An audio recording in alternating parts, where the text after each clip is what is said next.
Hey guys, Sabirul here and welcome to another episode of Build Your Confidence on Stage. Now, there's one question I get asked quite often when I'm speaking on stage, and people in the audience are always frequently asking me, so Sabirul, how do you actually handle your nerves on stage? Well, in today's episode, that's exactly what I'll be talking about, handling nerves on stage.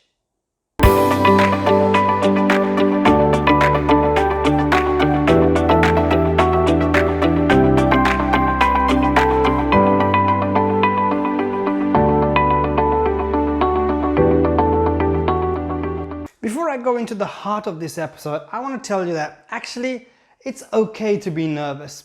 To be fair, majority, if not every single presenter, every single speaker, before they're in front of their camera, before they're in front of an audience, they're nervous. And honestly, it's a normal, natural feeling to have. So you have these butterflies in your stomach before you're on stage. But how do you actually handle nerves whilst you're on stage? Now that in itself is a different psychology, it's a different mentality. And there are three practices which I often follow and put into practice quite often when it comes to actually handling my nerves on stage. Number one, it's always about adjusting to your surroundings. Number two, having a positive visualization of my surroundings, my audience, and I'll come to that in a bit. And thirdly, a sense of power stance and authority. So I want to dig deep in each of those elements a lot closer. So let's look at point number one. So what do I actually mean when I say adjusting to your surroundings? Well, whenever I'm going to an event or speaking at an event, I make sure that I do a few things. One is actually get to know the people beforehand, because usually before a major event that I speak at, there's always a networking session where they're all having coffee, tea, or whatever. And actually, what you want to do is actually get to know them a bit better. So when I'm actually going and saying hi, hello, I'm almost breaking the ice with them already. So I'm in that position where I actually know them already, and I'm more confident to be able to present and speak to them. So that's one. The second element is actually not just the people, but the surroundings, so the environment itself. So whatever the setting is, go to the back of the hall and back of the room and see exactly how it looks like from an audience's perspective to see you. The distance, but once you're even on the stage as well. Why the distance is important is because that you're able to know how much to project your voice. So you're not speaking quietly, you're not speaking soft, at the back of the room can't hear. So you know exactly the diameter, the distance, and how much of a throttle you need to put on your voice to be able to get it across. But also when you're on stage. Now, what I love about stage is every time I go to an event is I go roam around. I would roam around the stage before the event has even started to know exactly where I need to be to do what. So I'm putting myself in a position almost like a sort of a practice scenario. So make sure you do that to adjust to the complete surroundings so you know what to expect. Even if you have a PowerPoint slide at the background, make sure technology is working. Make sure everything is fully set up and prepared so that you're confident enough to be able to present without having any fear that something will go wrong. Because if that's in your mind, honestly speaking, something will go wrong. So make sure you adjust to the full setting, full surrounding, and visualize every aspect of what could go right, what could go wrong in that sense, before you actually begin your presentation. So adjust to your surroundings, that's point number one.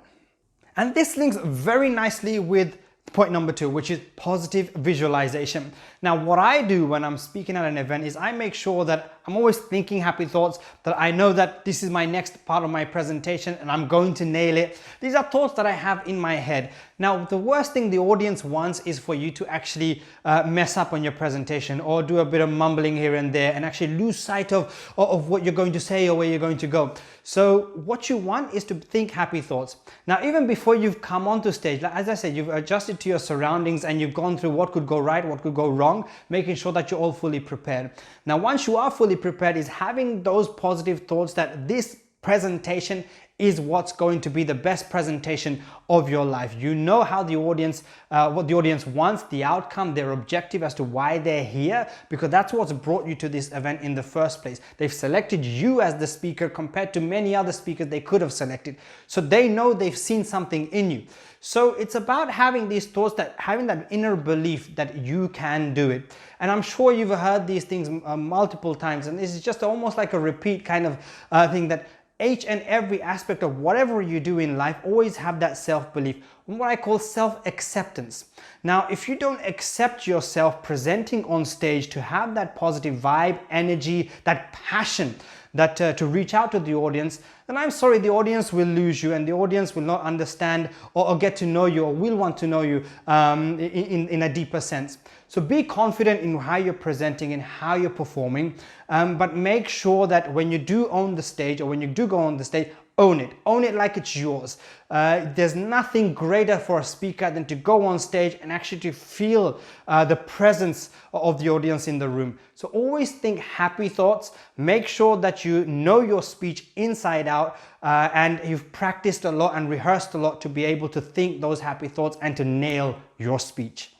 And a lot of what I've just said now links very nicely with the third point, which is power stance, almost like having an authoritative figure. And as I've said earlier, owning the stage. So what you want to do when you go on stage is have your shoulders up, your chest out, and actually feel like this is yours. This is your moment. The spotlight's on you and you want to shine. So when you're having this power stance, so what does that actually mean? It's showing yourself as the authoritative figure.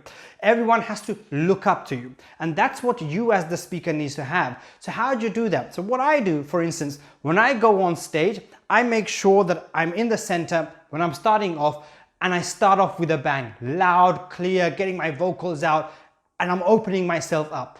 What you don't want to do is actually shrink yourself. And feel like, oh, hi, hello, I'm Sabirul Islam, and this is, I'm here, and I'm deeply grateful, honored, because body language is everything.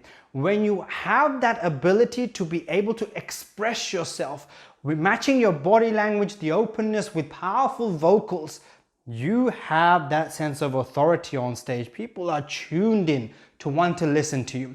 So make sure you are not shrunk in. You are open. You're giving yourself, your arms are out, you're expressing yourself, you've got the authority. And what you also don't want to do is swivel like this. Because the worst thing you could do on stage is tell your story and swivel like this, or sway like this. These are things you totally want to avoid. You have the space, utilize it. Walk across the stage and make sure that you're speaking to every corner, every angle of the audience, because you've already adjusted to the surroundings. You know how far you need to look ahead to be able to make impact and get your voice felt. So make sure you have that authoritative figure, the look, the image, even to the dress sense that you have. Now, if your brand, if your image is about wearing jeans and having a t-shirt on stage, by all means go for that. But make sure there's consistency in who you are and the branding and the method that you have, because people want to remember you, know you. And in today's world, that stands out. So be clear in how you're presenting yourself and have that authoritative figure. There's a lot of ways, and you can research about what sort of power stance you want to use. Many people, even politicians, celebrities, they all have a certain power stance. But make sure you find your own that adjusts to you, and make sure you're able to open up, express yourself, because ultimately that's the core, that's the power, that's the authority, and get your message across with that. And just to summarize this episode of Build Your Confidence on Stage, we've covered 3 vital things that allow you to handle your nerves much better whilst on stage. First is always about adjusting to your surroundings, making sure that you perhaps even network with the audience before you're speaking, get to know the setting, the environment, to make sure you know what could go wrong and definitely what could go right, obviously. And that links to point number 2, positive visualization. Feel confident, feel happy, have the belief and self-acceptance that you can do it, and feel like each and every event that you go to is going to be the best performance you've ever given. And that's what helps you have these happy thoughts. So always visualize positive thoughts. And thirdly, the power stance. Now, this varies from people to people, but what I want you to do each and every time you go on stage is to command the stage, is to own the stage. Get to know the setting, the environment, and you know how you're going to move. Don't swivel, don't twist and turn. Make sure your shoulders are up and you're performing with authority. Well, guys, I hope you enjoyed this episode of Build Your Confidence on Stage. I'll be back next week with another episode on giving you great tips on public speaking and how you can become better performers, better presenters. So I'll see you all next week. Thanks guys for watching this episode. Now, if you're serious about kickstarting your career in public speaking, I'm launching the Build Your Confidence on Stage book and online modular public speaking course, where I will teach you the 4 pillars of public speaking, which include the speaker's psychology, the principles of public speaking, the performance masterclass, and the profession of a public speaker. So if you're keen on harnessing your public speaking skills and turning your passion for speaking into a lifestyle profession, then register your interest now by visiting www.buildyourconfidenceonstage.com. The link is below, and I look forward to supporting your public speaking learning journey. See you next week.